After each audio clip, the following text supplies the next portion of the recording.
Cerrás los ojos, comienzas a relajar tu cuerpo. Sentís el sonido del agua y vas relajando cada parte. Sentís tu respiración.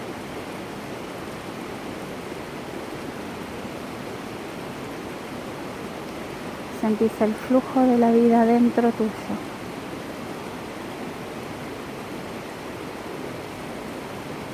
Y te conectas con lo que hay, con eso que sos.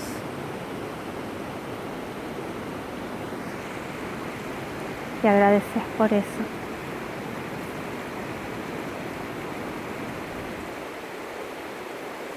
Respiras profundo. Llevas la respiración al bajo vientre y exhalas a tu ritmo, a tu tiempo.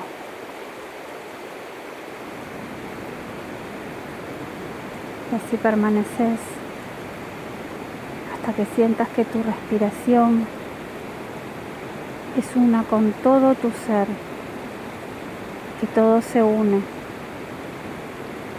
que todo es uno. Cuando te sientas preparado, comenzás a abrir los ojos.